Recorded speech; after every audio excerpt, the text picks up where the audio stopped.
안녕하세요. 파이팅 홍공TV입니다. 오늘은 듣기로 끝내는 전기기능사 필기 벼락치기 기출 스피드 암기 노트 4편을 진행하도록 하겠습니다. 바로 시작합니다.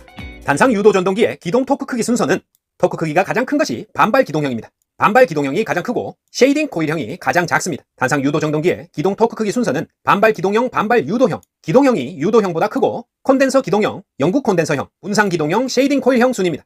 단상 유도 전동기 기동 토크 크기 순서는 반발 기동형, 반발 유도형, 콘덴서 기동형, 영구 콘덴서형, 분상 기동형, 쉐이딩 코일형 순이다. 반콘 분쇄, 반콘 분쇄, 반콘 분쇄, 반콘 분쇄, 반발형, 콘덴서형, 분상 기동형, 쉐이딩 코일형 순이다. 반콘 분쇄다. 1차 전압이 380V, 2차 전압이 220V인 단상 변압기에서 2차 권횟수, 코일 감은 횟수가 44회일 때 1차 권횟수는 얼마인가? 자, 1차 전압, 2차 전압 주어지고 코일 감은 횟수, 권횟수를 물었습니다. 이때는 권선 유도 기전력 E가 감은 횟수 N에 비례한다. 여기서 착안하셔서 유도 기전력은 전류와 전압과도 비례하니까 이 1차 전압, 2차 전압의 비를 이용해서 2차 권횟수와 1차 권횟수의 비를 이 권수비, 턴 레이쇼를 구하셔서 풀면 되겠습니다. 권수비 A는 기전력의 비로 나타내고 E는 전류의 비, 전압의 비로도 나타낼 수 있으니까 V2분의 V1은 N2분의 N1이다. 요 공식을 이용해서 1차 전압과 2차 전압의 B는 1차 권횟수와 2차 권횟수의 B와 같다. 이렇게 식을 세우셔서 220분의 380은 44분의 X 이렇게 놓으시고 요렇게 곱한 게 동일하니까 380 곱하기 44 나누기 220 이렇게 하면 되겠죠.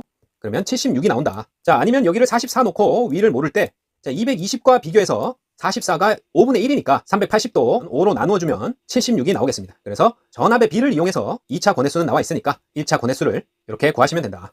1, 2차 전압, 1, 2차 권횟수가 나왔을 때 비를 이용해서 구한다. 이것만 기억해 주시면 되겠습니다. 직류 직권 전동기에 벨트 운전이 금지되는 이유는 벨트가 벗겨지면 위험 속도에 도달하기 때문입니다. 너무 빨라져서 위험 속도에 도달한다. 직류 직권 전동기, 찍찍 전동기에 벨트 운전을 금지하는 이유는 벨트가 벗겨지면 위험 속도에 도달하기 때문입니다. 알칼리 축전지, 알칼리 축전지의 대표적 축전지로 널리 이용되는 2차 전지는 니켈 카드뮴 전지입니다. NiCd, 니켈 카드뮴 전지가 2차 전지 중에 알칼리 축전지의 대표적 축전지로 널리 사용된다. 자, 2차 전지 중에는 산성 개인 납축 전지와 알칼리 개인 니켈 카드뮴 전지, 리튬 개인 리튬 이온 전지가 있겠죠. 알칼리 축 전지는 니켈 카드뮴 전지다. 그림과 같이 자화되는 물체와 자석이 같은 극으로 자화되어 반발하는 금속은 자, 같은 극이면 반발하죠. 그림과 같이 두 자석 사이에 자화되는 물체를 놓았을 때 NNSS 같은 극으로 자화된다. 그래서 서로 반발하는 금속은 반자성체입니다. 반자성체. 반발하는 자성체, 반자성체. 은구금 아탄납, 은구금 아탄납 이렇게 외웠었죠. 은, 구리, 금, 아연, 탄소, 납, 반자성체다. 반대로 서로 다른 극이 생겨서 끌어당기는 금속을 상자성체라고 하죠. 상자성체에는 알마텅, 백주산이 이렇게 외웠었는데요. 알루미늄, 마그네슘, 텅스텐, 백금, 주석, 산소, 이리듐 등이 상자성체고 자화 강도가 가장 큰 강자성체에는 니코철망이 있었죠. 니켈, 코발트, 철, 망간. 자화 강도가 큰 강자성체입니다. 그래서 같은 극으로 자화되어 반발하는, 서로 반발하는 금속이 반자성체, 서로 끌어당긴다, 상자성체. 자화 강도가 가장 크다, 강자성체. 꼭 기억해 주십니다. 동기 전동기에 대한 설명에 OX 한번 해보겠습니다. 동기 전동기는 속도가 일정한 정속도 전동기로 비교적 회전수가 낮고 큰 출력이 요구되는 부하에 이용을 합니다. 그리고 전력계통, 전류 세기와 역률 등을 조정하는 동기 조상기로 사용되고 가변 주파수에 의해 정밀 속도 제어 전동기로 사용이 가능합니다. 자, 정밀 속도 제어 전동기지만 속도 제어가 간단하지 않습니다. 속도 제어가 어렵다. 난조 발생은 쉽지만 속도 제어가 어려운 동기 전동기입니다.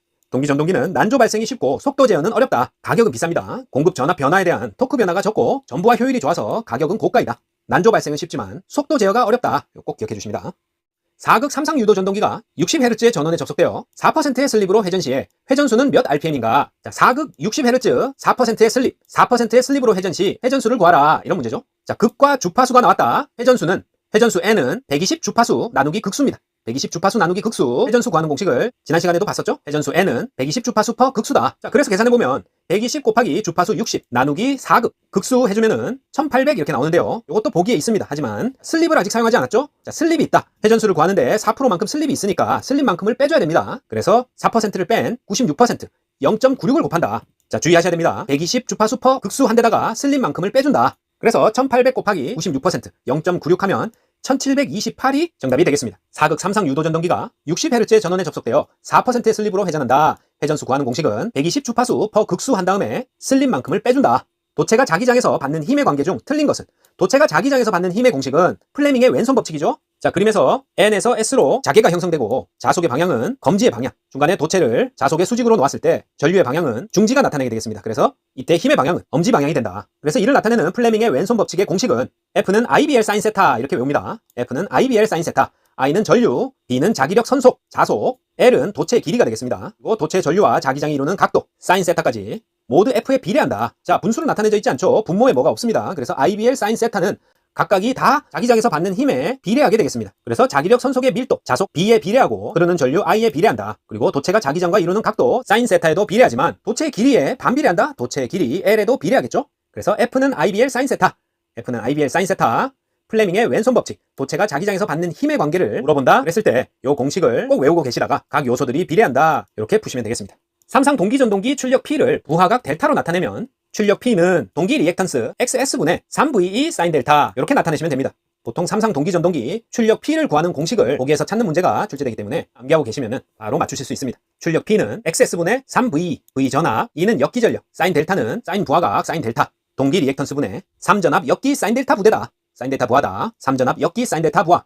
결국 동기 리액턴스에는 출력이 당연히 반비례하겠고 3전압 역기 3배 사인 델타에는 출력이 비례하게 되겠습니다. 그래서 XX분의 3배 사인 델타 이렇게 외우시면 되겠습니다. 삼상 동기전동기 출력 P는 SX분의 3배 사인 델타. 삼상 동기전동기 출력 P는 XS분의 3배 사인 델타. 직류 발전기 무부하 특성 곡선은 무부하 포화 곡선이라고도 하는데요. 지난번에 부하 특성 곡선, 부하 포화 곡선과 마찬가지로 계좌 전류와 단자 전압, 무부하 단자 전압과의 관계를 무부하 특성 곡선, 무부하 포화 곡선이라고 합니다. 직류 발전기 무부하 특성 곡선은 계좌 전류와 무부하 단자 전압과의 관계지 부하 전류와 단자 전압과의 관계 아니다. 자, 그래프처럼 X축이 계좌 전류, Y축이 단자 전압인데 무부하 특성 곡선이니까 무부하 단자 전압이겠죠. 그래서 계좌 전류와 무부하 단자 전압과의 관계로 여기서는 1번이 무부하 포화 곡선이 되겠습니다. 계좌 전류가 증가할 때 단자 전압의 증가량이 지속적으로 감소한다. 기울기가 감소한다. 이런 곡선이 무부하 특성 곡선, 무부하 포화 곡선이 되겠습니다. 직류 전동기에서 전기자에 가해주는 전원 전압을 낮춰서 유도 기전력을 전원 전압보다 높게 하여 제동하는 방법을 회생제동이라고 합니다. 리제너레이티브 브레이킹. 회생제동은 직류 전동기에서 전기자에 가해주는 전원 전압을 낮춰서 유도 기전력을 전원 전압보다 높게 하여 제동하는 방법입니다. 회생제동. 전원 전압을 낮춰서 유도 기전력을 전원 전압보다 높게 한다. 이게 키워드가 되겠습니다. 동기발전기의 병렬 운종 중에 기전력에 위상차가 생기게 되면 어떻게 되는가? 자, 출력 감소, 부하 변화, 권선 과열 아니고요. 동기화력이 생깁니다. 동기화력이 생겨서 두 기전력의 위상이 동상이 되도록 작용합니다. 동기발전기의 병렬 운정 중에 기전력의 위상차가 생기면 서로 주고받는 수수 전력이 생겨서 같아지려고 하는 동기화력이 생긴다. 그래서 두 기전력의 위상이 동상이 되도록 작용을 한다. 위상차 생기면 동상되도록 작용한다. 동기화력이 생긴다. 요거 찾으셔야 됩니다. 단위 길이당 권수가 가문 횟수가 100회인 무한장 솔레노이드, 무한장 솔레노이드에 10A의 전류가 흐를 때 이 솔레노이드 외부의 자장세기는 자기장 세기는 자, 우리가 내부 자장세기 H를 구하라 했을 때 원형 코일과 환상 솔레노이드 회전 퍼지, 회전 퍼길 요 두 가지는 암기를 했었는데요. 자, 가문 횟수 곱하기 전류 I, 회전 퍼지, 지름 이렇게 원형 코일의 내부 자장세기를 구하거나 또는 회전 퍼길, 환상 솔레노이드의 경우 요 길이를 원주를 구하는 공식 2πr로 집어넣어서 가문 횟수 곱하기 전류 나누기 길이 이렇게 해서 회전 퍼길 이렇게 외웠었는데 자, 무한장 솔레노이드의 경우에는 그냥 회전만 기억하시면 됩니다. 내부 자장세기의 경우 무한장 솔레노이드는 회전으로 구한다. 그래서 회전 n 곱하기 i는 권수가 100회, 전류가 10이니까 그냥 1000A/m/m가 되겠지만 물어본 것은 외부 자장세기죠. 외부 자장세기는 무한장 솔레노이드의 경우 0이다. 그래서 요거 주의하셔서 외부냐 내부냐에 따라서 내부는 회전이고 외부 자장세기는 그냥 0으로 답을 체크하시면 되겠습니다. 무한장 솔레노이드 내부 자장세기는 회전, 외부 자장세기는 0이다. 진공 중에 두 점전화 Q1, Q2 쿨롱의 거리가 Rm일 때 두 점전화 사이에 작용하는 정전력 N의 크기는 자, 공식을 찾는 문제인데요. 진공 중에 두 점전화가 있다. 전기장의 세기, 정전력의 세기 N은 쿨롱의 법칙 찾으시면 되죠. 쿨롱의 법칙 물어보는 겁니다. 쿨롱의 법칙에서 전기장의 세기는 진공에서의 상수 9 곱하기 10의 구승 요거 꼭 외우시고요. 곱하기 두 점전화 사이의 거리 R의 제곱에 반비례하고 두 전하량 Q1, Q2의 곱에 비례한다. 다시 9 곱하기 10의 구승 곱하기 R 제곱분의 Q1, Q2 전기장에서의 쿨롱의 법칙으로 정전력 N의 크기를 구합니다. 자, 또 하나 자기장에서 쿨롱의 법칙을 이용하면 상수가 6.33 곱하기 10의 4승이 되죠. 그리고 두 자하 사이의 거리 R 제곱분의 자속 M1, M2 똑같은 형태죠. 다만 앞에 진공 상태에서의 상수 9 곱하기 10의 9승이냐 아니면 자기장에서의 6.33 곱하기 10의 4승이냐 요거를 꼭 구분하셔서 암기를 하셔야 됩니다. 전기장에서는 9 곱하기 10의 9승, 자기장에서는 6.33 곱하기 10의 4승이다. 쿨롱의 법칙 정확하게 암기하고 계시면 공식 찾는 문제가 자주 나오기 때문에 실수하지 않고 맞추실 수 있습니다. 자, 파고율과 파형율이 가장 큰 파형, 웨이브폼은 삼각파입니다. 파고율과 파형율이 가장 큰 파형은 삼각파다. 삼각파, 사인파, 구형파 순입니다. 자, 그림과 같이 맨 위가 사인파, 중간이 구형파, 아래쪽이 삼각파인데요. 자, 파형율은 파의 기울기 정도로 시력값 나누기 평균값이고요. 파고율은 파두, 꼭지점 부분에 날카로운 정도로 최대값 나누기 시력값입니다. 그럼 시력값, 평균값, 최대값이 뭐냐? 자, 요 파형을 나타낸 그래프에서 가로축이 t, 시간이고요. 이 시간에 따른 전압의 변화, v를 나타내면 이 시간에 따라 변하는 교류 파형의 임의의 한 순간에서의 값을 순시값이라고 하고 이 중에 가장 큰 것을 최대값, 이 순시값의 반주기를 평균한 값이 평균값, 그리고 시력값은 같은 저항에서 일정 시간 동안 직류와 교류를 흘렸을 때 각 저항에서 발생하는 에너지가 같아지는 순간, 그러니까 우리가 교류 전기를 통해서 얻은 일의 효과를 직류를 통해서 동일하게 얻을 수 있을 때 그 값을 시력값이라고 합니다. 자, 이해가 한 방에 되진 않지만 어쨌든 파형률은 시력값 나누기 평균값이고 파고율은 최대값 나누기 시력값인데 파고율과 파형률이 가장 큰 파형은 삼각파다. 자, 요 결과만 암기하시면 되겠습니다. 유전율 엡실론의 유전체 내에 있는 전하 Q 쿨롱에서 나오는 전기력 선의 수는 자, 역시 공식을 찾는 문제인데요. 자, 요건 간단합니다. 진공 상태에서 단위 정전하의 전기력 선의 수를 엡실론분의 1개라고 하면 Q 쿨롱일 때는 전하량만큼 곱하면 되니까 엡실론분의 Q개다. 그래서 엡실론 유전체 내에 있는 전하 Q 쿨롱에서 나오는 전기력 선의 개수는 엡실론분의 Q개다. 자, 이렇게 분수로 나타낸다는 거 기억하고 계시면 됩니다. 유전율 엡실론으로 Q 쿨롱을 나눠준다. 전기력 선의 수입니다.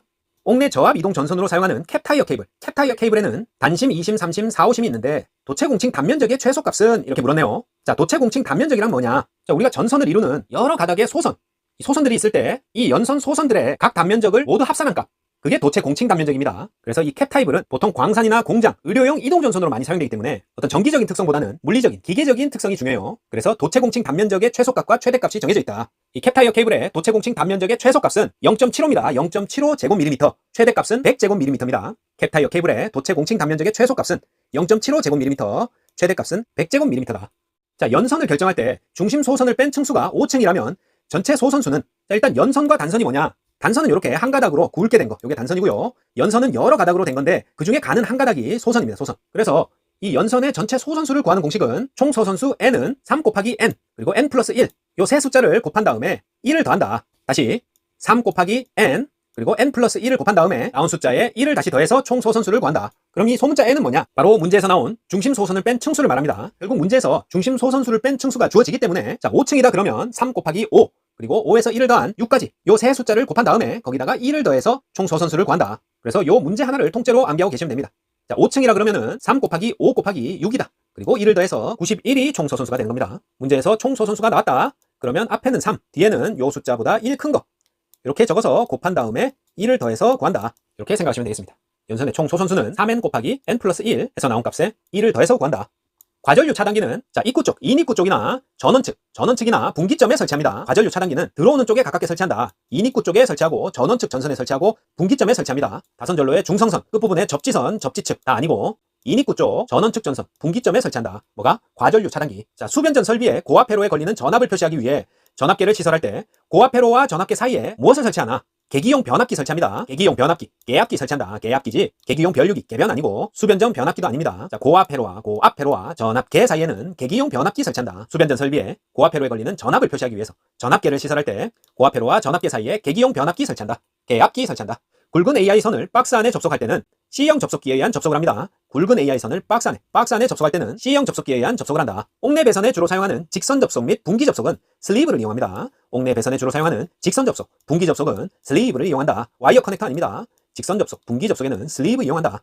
경질 비닐 전선관은 한 본의 길이가 4m입니다. 그리고 굵기는 4경에 가까운 짝수로 합니다. 반면에 금속관은 한 본 길이가 3.6m입니다. 경질 비닐 전선관의 한 본 길이는 4m고 굵기는 4경에 가까운 짝수로 한다. 4경에 가까운 짝수 4m. 경질 비닐 전선관입니다. 금속관은 3.6m. 학교 음식점, 다방, 대중탕, 여관 등 숙박시설에는 표준 부하를 20V 제곱미터로 합니다. 20이다. 표준 부하 20. 어디에? 학교 음식점, 다방, 대중탕, 여관 등 숙박시설입니다. 20V 제곱미터다. 표준 부하는 20이다. 반면에 공장, 영화관, 교회, 연회장은 10, 사무실, 은행, 미용실 등 상점은 30, 아파트 등 주택은 40, 가장 큽니다. 아파트 주택은 40V 제곱미터로 합니다. 자, 각 시설별 표준 부하, 학교 음식점, 다방, 대중탕, 여관 등 숙박시설 20, 공장, 영화관, 교회, 연회장 10, 사무실, 은행, 미용실, 상점 등 상점 30, 아파트 주택 40입니다. 금속재 가요 전선관끼리 접속을 한다. 스플릿 커플링 이용합니다. 스플릿 커플링은 금속재 가요 전선관끼리 접속할 때 사용하고 모서리 직각에서 가요 전선관을 박스에 연결할 때 모서리 박스 앵글 박스입니다. 모서리 앵글 박스 커넥터로 연결한다. 모서리 직각에서 가요 전선관을 박스에 연결한다. 앵글 박스 커넥터.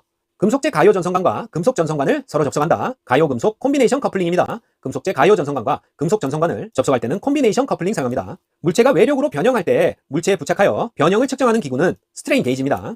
스트레인이 압력이죠. 압력 게이지다. 스트레인 게이지는 물체가 외력에 의해서 변형할 때 이때 기계적인 미세한 스트레인을 전기적인 신호로 검출을 해내는 게이지입니다. 이렇게 물체에 부착해서 변형을 측정하는 기구가 스트레인 게이지다. 주상 변압기 1차 측 보호 장치는 컷아웃 스위치입니다. COS 컷아웃 스위치. 주상 변압기 1차 측 보호 장치입니다. 비교적 장력이 적고 다른 종류의 지선을 시설할 수 없는 경우에 적용하는 것으로 지선용 근가를 지짐을 가까이에 매설하여 시설하는 지선은 자, 다른 종류의 지선을 시설할 수 없다. 요게 키워드입니다. 다른 종류의 지선을 시설할 수 없어서 궁지에 몰렸다. 궁지선입니다. 궁지선, 비교적 장력이 적고 다른 종류의 지선을 시설할 수 없는 경우 어쩔 수 없이 지선용 근가를 지짐을 가까이에 매설하여 시설하는 지선이 궁지선입니다. 궁지선. 상전압 300V의 삼상 반파 정류회로, 삼상 반파 정류회로의 직류 전압은 자, 삼상 반파의 출력 전압 1.17V를 상전압에 곱해주면 됩니다. 삼상 반파 정류회로의 직류 전압을 구해라 하면 상전압에 삼상 반파 출력 전압 1.17을 곱하면 됩니다. 그래서 300 곱하기 1.17, 약 350V가 삼상 반파 정유회로의 직류 전압이 되겠고, 삼상 전파다 그러면은 출력 전압 1.35V를 곱해주면 됩니다. 상전압에 삼상 전파 출력 전압 1.35를 곱하면 삼상 전파의 직류 전압을 구하실 수 있습니다. 자, 이상입니다. 듣기로 끝내는 전기기능사 기출 스피드 암기 노트 4편은 여기까지였습니다. 파이팅 홍공TV 구독, 좋아요 부탁드리고 저는 5편에서 더 알찬 영상으로 다시 찾아뵙겠습니다. 감사합니다.